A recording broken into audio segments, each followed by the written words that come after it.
지금부터 4월 첫째 주 예배를 시작하도록 하겠습니다. 우리 기도함으로 예배 시작하겠습니다. 하나님 아버지 감사합니다. 하나님 이 귀한 한 주일 또 우리가 하나님을 기억하며 하나님께 예배합니다. 내가 시간을 구별되어 하나님께 엎드리는 것처럼 내 몸만 엎드리는 것이 아니라 내 마음과 내 영혼도 같이 이 시간 하나님 앞에 머리를 숙이며 하나님께 예배할 수 있도록 하나님 은혜 베풀어 주시옵소서. 이 모든 거 예수님 이름으로 기도합니다. 아멘. 우리 사도신경으로 우리 믿음을 같이 고백하겠습니다. 여러분은 아버지 하나님을 믿습니까? 전능하사 천지를 만드신 하나님 아버지를 내가 믿사오며 여러분은 하나님의 아들이신 예수 그리스도를 믿습니까? 그 외아들 우리 주 예수 그리스도를 믿사오니 이는 성령으로 잉태하사 동정녀 마리아에게 나시고 본디오 빌라도에게 고난을 받으사 십자가에 못 박혀 죽으시고 장사한 지 사흘 만에 죽은 자 가운데서 다시 살아나시며 하늘에 오르사 전능하신 하나님 우편에 앉아 계시다가 저리로서 산자와 죽은 자를 심판하러 오시리라. 여러분은 성령님을 믿습니까? 성령을 믿사오며 거룩한 공예와 성도가 서로 교통하는 것과 죄를 사하여 주시는 것과 몸이 다시 사는 것과 영원히 사는 것을 믿사옵나이다. 아멘. 자, 우리 잠깐 기도합니다. 하나님 아버지 감사합니다. 우리가 하나님께 예배하며 이 시간 하나님 앞에 머리 숙이며 기도하며 이 예배가 하나님께만 영광 돌리기를 원합니다. 하나님 이 시간 우리가 한 자리에서 한 교회 건물 안에 있지 못하지만 시간을 따로 구별하여 하나님께 예배하며 머리 숙이오니 하나님 먼저 내 마음에 내 심령에 촉촉하게 은혜 주시옵소서. 하나님께서 주시는 은혜를 통해 내가 하나님을 더 기억하고 이 시간 한 번만 잠시만 하나님을 기억하는 것이 아니라 오늘 하루도 내 평생 내내 내가 살아가면서 하나님을 내 구주, 내 주인으로 나의 유일한 하나님으로 믿고 고백하며 그렇게 살 수 있도록 인도하여 주시옵소서. 이 모든 거 예수님 이름으로 기도합니다. 아멘. 자, 이 시간은 우리 십계명을 같이 읽는 시간입니다. 여러분 갖고 있는 성경책 뒤쪽에 마장 뒤쪽에 넘기보면 십계명이 나와 있습니다. 제 1계명부터 같이 읽습니다. 제 1계명 너는 나 외에는 다른 신들을 내게 두지 말라. 제 2계명 우상을 만들지 말고 그것들에게 절하지 말며 섬기지 말라. 제 3계명 내 하나님 여호와의 이름을 망령되게 부르지 말라. 제 4계명 안식일을 기억하여 거룩히 지키라. 제 5계명 내 부모를 공경하라. 제 6계명 살인하지 말라. 제 7계명 간음하지 말라. 제 8계명 도둑질하지 말라. 제 9계명 내 이웃에 대하여 거짓 증거하지 말라. 제 10계명 내 이웃의 집을 탐내지 말라. 자, 우리 같이 말씀 보도록 하겠습니다. 오늘 말씀은 우리 자막에 나와 있는 대로 창세기 22장입니다. 창세기 22장 1절에서 2절 딱 두 절입니다. 자, 오늘은 길지 않죠? 찾았나요? 창세기 22장 1절에서 2절 우리 같이 읽도록 하겠습니다. 시작. 그 일 후에 하나님이 아브라함을 시험하시려고 그를 부르시되 아브라함아 하시니 그가 이르되 내가 여기 있나이다. 여호와께서 이르시되 내 아들 내 사랑하는 독자 이삭을 데리고 모리아 땅으로 가서 내가 내게 일러준 한 산 거기서 그를 번제로 드리라. 아멘. 자, 지난주에 우리 누구에 대해서 잠시 배웠죠? 지난 시간에는 믿음의 조상 아브라함에 대해서 배웠습니다. 아브라함이 왜 믿음의 조상이라고 그러한 이름으로 불리게 됐을까요? 하나님께서 떠나라 라고만 말씀하셨는데 떠났고 고향을 떠난 지 10년이 돼서도 지났어도 아직 아브라함은 아들이 한 명도 없었는데 하나님께서 아브라함에게 나는 너의 상급이요 방패다라고 말씀하셨을 때 하늘에 묵별과 같이 많은 자손을 내게 주리라고 그렇게 말씀하셨을 때 그냥 말로만 하나님 앞에서 예 하나님 믿습니다. 말로만 이렇게 하고 마음은 가만히 이렇게 안 믿었던 것이 아니라 정말로 하나님의 말씀을 믿었기 때문에 아브라함은 믿음의 조상이라는 별명으로 우리에게 알려져 있습니다. 자, 근데 그때 사실 아브라함은 정말로 하나님께서 말씀하신 것을 믿었지만 오늘의 내용은 그때로부터 수십 년이 지난 이후의 사건입니다. 사실 하나님께서 하늘의 별을 봐라. 내가 저 별들처럼 많은 후손을 아브라함 내게 주겠다라고 말씀하셨지만 사실 꽤 오래도록 아브라함에게는 아들이 없었습니다. 있어야 되는데 맞아. 그죠? 하나님께서 수많은 셀 수 없는 많은 별처럼 후손을 주겠다고 말씀하셨는데 그러려면 좀 있어야 되는데 수십 년 지났으니까 어쩌. 그런데 드디어 아브라함이 100살이 되던 때에 아브라함에게 아들이 태어납니다. 아브라함이 75살 때 하란을 떠났는데 100살이 되어서야 아들을 얻습니다. 아브라함은 아들을 얻은 게 아니라 목사님도 얼마 전에 아들을 얻었어요. 목사님 얼마 전에 5째 아이가 태어나서 얼마 전에 이제 3개월이 100일이 지났어요. 정말로 좋아요. 목사님 집에 애가 다시 아들 둘, 딸 셋, 총 5남매가 있는데 아들을 낳을수록 아기가 한 명씩 태어날수록 너무 이쁜 것 같아요. 목사님 아직 100살 되려면 멀었는데 그래도 아기가 참 이쁜데 100살 만에 처음 아기를 얻은 아브라함은 얼마나 그 아이가 이뻤을까요? 그래서 아브라함이 자기 아들 이름은 뭐라고 줬냐면 웃음이라고 줬어. 웃음. 그게 이제 그 아브라함 말, 그 히브리 말로 이치야, 그죠? 이삭이라는 말이에요. 그 이삭이라는 말의 뜻이 웃음이라는 뭐 그런 뜻이거든요. 그래서 자기 아들을 볼 때마다 너무 기분이 좋은 거예요. 웃으면서.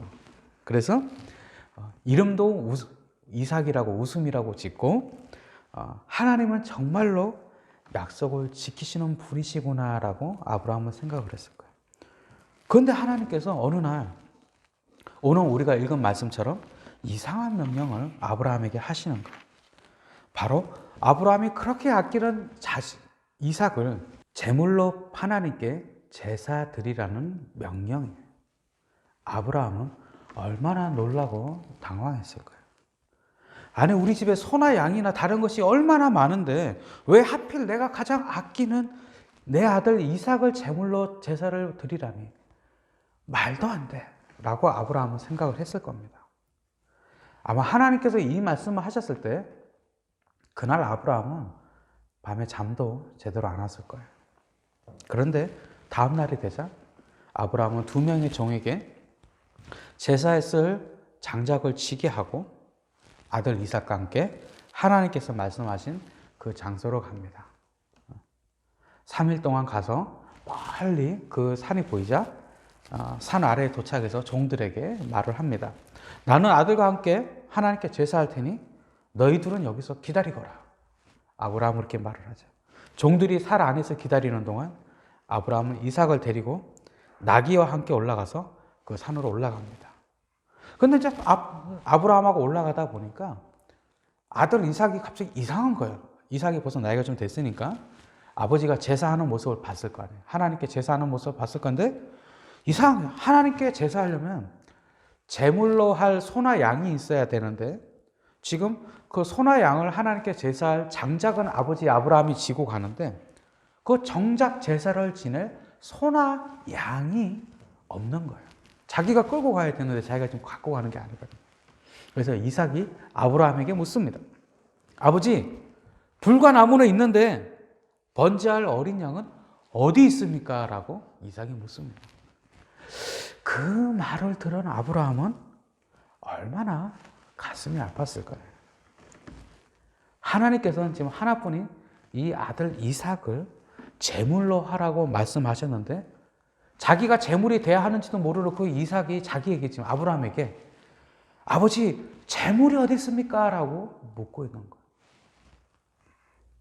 아브라함이 이삭에게 그 재물을 바로 너다라고 말할 수도 없잖아요. 그런데 참 아브라함은 참 믿음이 좋은 게 그냥 대답을 안 하거나 거짓말을 하기 쉬운 게 이런 보통 사람들의 상황인데, 아브라함은 번제할 어린 양은 하나님께서 친히 준비하실 것이다 라고 말을 하고는 계속해서 이삭을 데리고 산 위로 올라갑니다. 하나님께 제사하기 딱 좋은 자리에 잡은 아브라함은 이제 먼저 제단을 간단하게 쌓고 제단 위에 준비해간 장작을 차곡차곡 펼치면서 제사를 지낼 준비를 합니다. 그리고 드디어 아브라함은 함께 온 아들 이삭을 밧줄로 묶고 그 제단 위에 올려놓습니다. 사실 우리는 이렇게 지금 이 부분을 말씀을 읽고 이렇게 설교를 듣기만 하니까 아, 그렇구나. 나는 하나님께서 사랑이 되게 많다고만 들었는데 이건 좀 뜻밖이네. 하나님이 좀 너무한 거 아니야? 굳이 꼭 이렇게 해야 돼? 라고 이렇게 좀 간단하게 바로 생각을 안 할 수가 있어요. 그렇지만 우리는 이렇게 그냥 하나님 좀 너무하네 뭐 이렇게 편하게 생각하지만 그 산 모리아 산 위에서 제사를 직접 드려야 했던, 자기 아들을 제물로 해야 됐던 아브라함과 갑자기 나를 그렇게 사랑하시던 아버지가 나를 묻고 나를 제물로 삼으려 한다는 것을 알게 된 이삭의 마음은 어땠을까요? 정말로 당황했을 겁니다. 아마 이삭은 이 상황이 너무 이해가 안 돼서 바들바들 떨고 있을 것이고, 너무나 아끼던 이삭을 제물로 삼아야 됐던 아브라함은 밧줄로 묶고 칼은 들었지만 어쩔 줄 몰라서 아마 칼을 쥔 손이 막 이렇게 떨리고 있었을 거예요. 아마 눈물이 흐르고 있었을 수도 있겠죠. 이제 아브라함이 제사를 지내기 위해서 칼을 들어서 높이 듭니다. 그리고 눈을 꽉 쥐고 아들 이삭에게 칼을 내려치려는 순간에게 그때였어요. 하나님께서 말씀하신 거예요. 아브라함아, 아브라함아 하는 소리가 들려와서 하나님께서 아브라함을 부르신 거죠. 아브라함은 너무 놀래갖고 얼마나 긴장했겠어. 칼 들고 막 이러고 있는데 갑자기 아브라함아 딱 부르신 거예요. 얼른 아브라함이 칼을 내려놓고 예, 제가 여기 있습니다 라고 말을 했어요. 다시 하나님께서 말씀하셨죠. 그 아이에게 손을 대지 말아라. 내가 내 아들 독자까지도 내게 아끼지 않으니 내가 이제야 내가 나를 경외하는 줄을 아노라 라고 말씀하셨어요. 그때 갑자기 아브라함 뒤에 이상한 소리가 들려서 보니까 커다란 순양 한 마리가 뿔이 있는데 뿔이 나뭇가지에 걸려갖고 꼼짝 못하고 갑자기 걸린 거예요. 어디서 나타난 거지? 진작 나타났으면 좀 나았을 건데, 그지? 갑자기 큰 순양이 뿔이 나무에 걸려서 도망도 못 가고 막 서 있는 것을, 그 광경을 아브라함이 보게 됐어요. 그래서 아브라함은 얼른 이삭을 풀어주고 그 순양을 잡아와서 이삭 대신에 하나님께 제사의 제물로 사용했습니다. 하나님은 자기 아들 이삭까지도 하나님께 아끼지 않는 아브라함을 기뻐하시면서 다시 한번 세상의 모든 사람이 아브라함을 통해 복을 받게 될 것이라고 말씀하십니다. 자, 여기 이제 여기서 끝나면 그냥 맞아요. 성경에는 이런 얘기들도 있었어요. 아브라함의 이야기죠. 정말 잘 이해는 안 가지만 그래도 하여튼 이런 이야기가 있는데요라고 거기서 끝나는 거예요. 그런데 사실은 우리가 이 말씀을 보는 것은 왜 우리가 이 부분을 생각하냐면 과연 하나님께서는 우리에게 무엇을 원하시는가라는 것을 생각해야 됩니다.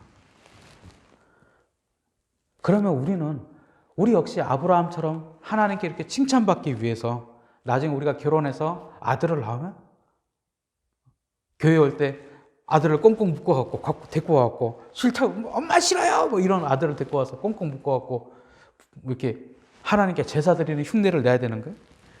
하나님께서 그런 걸 원하시지 않죠. 하나님께서도 아브라함에게 아들 이삭을 제물로 바치라고 하셨을 때도 정말로 이삭을 죽이라고 하나님께서 원하셔서 말씀하신 게 아닙니다. 하나님께서 원하시는 것은 오늘 말씀 12절에 답이 나와 있습니다. 22장 12절에 보면 내가 이제야 내가 하나님을 경외하는 줄을 아노라 라고 나와 있습니다. 하나님께서 아브라함에게 이 일을 하라고 하신 이유는 바로 아브라함이 하나님을 경외하는지 알기 위해서였습니다. 경외라는 말이 무슨 뜻일까요? 예배 시간에 제가 목사님이 자주 여러분들에게 강조했던 단어 중에 하나입니다. 아마 생각나는 친구들도 있을 거예요. 경외. 그게 무슨 뜻일까요? 얘들아, 하나님을 경외한다는 말이 무슨 뜻이지? 자, 목사님이 한번 설명을 했어.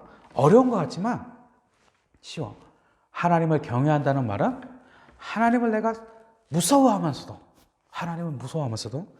하나님을 너무 사랑하는 마음이 같이 있는 거예요. 하나님을 무서워하는 마음과 하나님을 사랑하는 마음이 같이 있는 것을 우리가 하나님을 경외한다라고 말을 합니다. 자, 사실 쉬운 말은 아니지만 여러분들이 이해하기 좀 어려운 말일 수도 있어요. 그렇지만 목사님이 좀 어떻게 좀 생각하면 좀 쉽다 그랬죠? 완전히 똑같지는 않지만 하나님을 경외한다는 모습은 우리가 부모님께 생각하고 대하는 것과 똑같아요. 비슷해요. 여러분들의 부모님에게 불만이 있을 수도 있어요. 여러분들이 원하시는 거 다 사주시지도 않고 하고 싶다는 거 다 하게 해주시지도 않아요. 하지만 분명한 것은 여러분들의 부모님은 세상에서 여러분을 가장 사랑하고 아끼는 분들이라는 겁니다. 여러분들의 부모님은 여러분들 세상에서 가장 아끼고 사랑하시는 분입니다. 당장 여러분들이 원하는 거 해달라는 것을 다 주고 해주시진 않지만 여러분들에게 가장 좋은 것, 지금 여러분들에게 가장 좋은 것을 주시려고 모든 노력을 하시는 고마운 분들이 바로 여러분들의 부모님입니다. 당연히 여러분들은 이런 부모님께 감사하고 사랑해야 됩니다. 그런데 만약 여러분들이 나는 우리 엄마 아빠하고 맨날 같은 집에서 살고 같이 밥 먹고 같이 잠도 자고 같이 있으니까 어디 갈 때 놀러 갈 때도 같이 가니까 나는 우리 부모님이랑 너무 친해. 그래서 집에 있을 때는 우리 엄마 이름 부른다 나. 이런 친구 있어요? 나는 기분 좋으면 우리 아빠 이름도 불러. 욕도 해! 이런 친구 있어? 내가 사달라는 거 안 해주잖아? 그럼 나는 몽둥이로 막 우리 아빠한테 막 싸워. 막 이런 친구 있어요? 절대 안 돼요. 부모님은 여러분들에게 가장 가깝고 좋은 것만을 해주시는 고마운 분들이지만 당연히 여러분이 감사하고 사랑해야 되는 분이지만 여러분들이 부모님과 가깝다고 해서 당연히 여러분의 부모님은 여러분과 가깝지 목사님과 가깝지는 않아요. 그죠? 여러분들이 훨씬 부모님과 가깝지. 부모님과 가깝다고 해서 여러분들이 마치 친구처럼 부모님께 대할 수는 없습니다. 정말로 가까운 사이지만 여러분과 부모님은 저에서 부모님 정말 사랑하고 감사해야 되지만 그렇다고 부모님을 여러분 친구처럼 욕하고 이름 부르고 때리고 이렇게 할 수 없는 거예요. 싸우고 이럴 수 없는 거예요. 여러분 부모님에게는. 이것을 우리가 여러분들이 부모님께 경외하는 마음을 갖고 있는 거예요. 우리가 하나님을 경외한다라고 했을 때 가장 비슷한 모습이 여러분과 부모님의 관계입니다. 하나님은 죄에 대해서는 너무나 무서운 분이지만 또한 여러분들의 모든 기도와 여러분들의 마음 안에 있는 근심, 걱정까지도 다 보시고 다 들어주시는 가장 그리고 좋은 것을 주시는 그런 분이십니다. 그래서 예수님께서도 여러분들을 위해 이 땅에 오신 것입니다. 예수님께서 여러분들 너무 사랑하셔서 여러분들의 죄를 때문에 그 죄 때문에 예수님의 목숨을 내어놓기 위해서 이 땅에 오셨습니다. 그렇지만 우리와 예수님이 그렇게 가깝지만 우리가 예수님을 결코 막대하거나 함부로 할 수는 없는 것입니다. 나와 예수님은 도저히 비교할 수 있는 위치가 아니기 때문입니다. 오늘 말씀에서 아브라함은 하나님의 말씀 앞에 정말로 하나님을 사랑하고 따르면서도 하나님의 말씀이 얼마나 중요한 것인지 분명히 기억하면서 그 말씀대로 살아갑니다. 그리고 하나님은 아브라함의 이 모습을 보고 내가 이제야 비로소 내가 나를 경외하는 줄을 아노라라고 말씀하십니다. 자, 이 경외라는 말이 사실 하나님께서 우리에게 가장 바라시는 것 중에 하나인데 우리에겐 조금 어려울 수도 있어요. 좀 목사님 설명 들으니까 좀 알 것 같기도 한데 사실 좀 정확하게 이해되진 않아요. 모르겠어요. 이렇게 하는 친구도 있어요. 자, 목사님이 늘 말하죠. 우리가 믿음 생활하면서 신앙 생활하면서 궁금하고 어려운 것이 있을 때마다 우리 뭘 해야 된다고요? 하나님께 기도해야 되는 거예요. 아침에 일어나서 밤에 자기 전에 하나님, 내 마음에 하나님을 경외하는 마음이 가득 찰 수 있도록 도와주세요라고 하나님께 기도하세요. 우리 신앙생활 하면서 어렵고 힘든 일을 만날 때마다 그것은 에라 모르겠다, 난 내 마음대로 몰라, 나한테 뭐라 그러지만 난 아무것도 안 할래 이러라고 있는 것이 아니라 기도하라고 그 일이 있는 겁니다.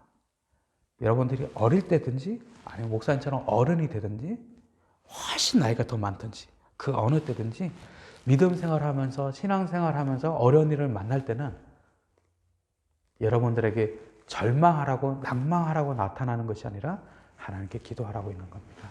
하나님을 경외한다는 것이 어떤 것인지 잘 모르겠다면 매일마다 하나님께 기도합니다. 하나님, 내가 하나님을 경외하는 어린이로 자라날 수 있도록 인도해 주세요라고 아침마다 밤마다 기도합니다.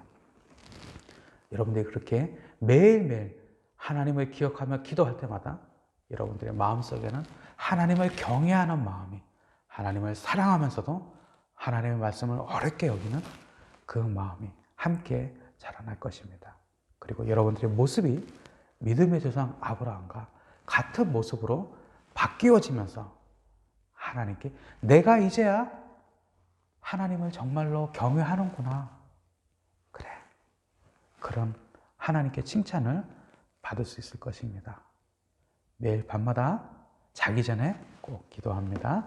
자, 우리 기도하고 주기도문으로 오늘 예배 마치도록 하겠습니다. 기도하겠습니다. 하나님 아버지 감사합니다. 하나님, 우리가 짧은 시간 하나님의 말씀을 읽고 듣고 생각했습니다. 특별히 오늘은 우리 믿음의 조상 아브라함에 대해서 생각했습니다. 하나님 정말로 아브라함의 하나님을 향한 아브라함의 그 믿음 그 자체가 하나님께 참으로 경외하는 사람이라는 칭찬을 얻었습니다. 하나님, 나에게도 똑같은 은혜를 주셔서 내가 그냥 어렸을 때부터 나는 태어나기 전부터 교회 나왔어요. 나는 이 교회에 10년도 넘게 다녔어요. 그런 것으로 내가 만족하는 것이 아니라 정말로 아브라함처럼 하나님, 정말로 나도 아브라함처럼 하나님만 경외하는 사람이 될 수 있도록 인도해 주세요라고 기도하고 정말로 내 삶이 그렇게 아브라함처럼 하나님 말씀이라면 무엇이든지 망설이지 않고 하나님 뜻대로 살려고 몸부림치는 나로 바꾸어 주시길 원합니다. 오늘 들은 이 말씀을 통해서 그냥 옛날에 이런 일들이 있었지라고 그냥 듣고 한 귀로 흘리는 것이 아니라 아브라함이 무엇이 아브라함을 하나님께 경외하는 사람이라는 칭찬 듣게 했는지 그것이 나에게도 꼭 나타날 수 있도록 아버지 내 삶과 발걸음을 인도해 주세요. 이 모든 것 날 구원하신 예수 그리스도의 이름으로 기도합니다. 아멘. 우리 다 같이 주기도문함으로 예배를 마치도록 하겠습니다.